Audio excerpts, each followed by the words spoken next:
हर साल यूपीएससी सिर्फ एस्पिरेंट का ही नहीं, उनकी स्ट्रेटजी का भी एग्जाम लेता है। 2026 का ही पेपर वही था।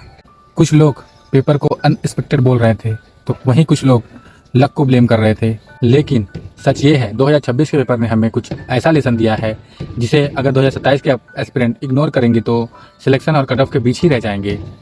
आज हम वही लेसन की बात करेंगे। यूपीएससी रट्टा नहीं, अंडरस्टैंडिंग चेक करता है। सिर्फ फैक्ट याद करने से अब काफ़ी नहीं है। अगर आपका कॉन्सेप्ट क्लियर नहीं है तो क्वेश्चन अगर घुमा कर पूछ दिया गया तो आंसर गलत। यूपीएससी अब देख रहा है आपको टॉपिक समझ आया है या सिर्फ आपने याद किया है। पीवाईक्यू का इम्पोर्टेंट पहले से और भी बढ़ गया है। जो एस्पिरेंट पीवाईक्यू को सिर्फ प्रैक्टिस समझते हैं वो बहुत बड़ी गलती करते हैं। पीवाईक्यू बताता है यूपीएससी का माइंडसेट क्या है, क्वेश्चन फ्रेमिंग कैसी होती है और एलिमिनेशन कैसे लगाना है। जिसने पीवाईक्यू को सीरियसली किया, पेपर उसके लिए इतना शॉकिंग नहीं था। इसके बाद है आपकी अपनी लिमिटेड सोर्स, जो आपकी स्ट्रेंथ है। टेलीग्राम, पीडीएफ, यूट्यूब, हर जगह मटेरियल ही मटेरियल है। लेकिन सिलेक्शन मटेरियल कलेक्ट करने से नहीं होता है। सिलेक्शन होता है लिमिटेड बुक को बार बार रिवीजन करने से, एक सोर्स को मल्टीपल रिवीजन से। ये स्ट्रेटजी आज भी काम करती है।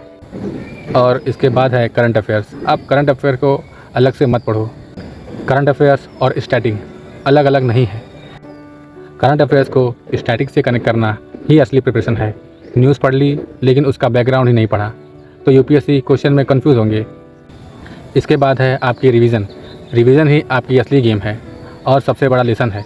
पर में वही स्कोर कर पाता है जो एग्ज़ाम हॉल में अपनी इन्फॉर्मेशन को रिकॉल कर पाए। अगर आप 20 बुक पढ़ ली लेकिन रिवीजन नहीं किया तो कोई मतलब नहीं है, तो एग्ज़ाम के दिन सब मिक्स हो जाएगा। इसीलिए अगर आप 2027 के एस्पिरेंट हैं तो आज से ही डिसाइड कीजिए, मटेरियल कलेक्ट करना कम कीजिए, रिवीजन ज़्यादा कीजिए। जो भी एस्पिरेंट इस वार्निंग को समझ लेगा उसके लिए सिलेक्शन के चांस ऑटोमेटिकली बढ़ जाएंगे। अगर आप भी ये 2027 के यूपीएससी की ब्लूप्रिंट फॉलो कर रहे हैं तो कमेंट में लिखिए ब्लूप्रिंट 2027। और अगले एपिसोड में हम बात करेंगे कोचिंग वर्सेस स्टडी, इसमें सच क्या है।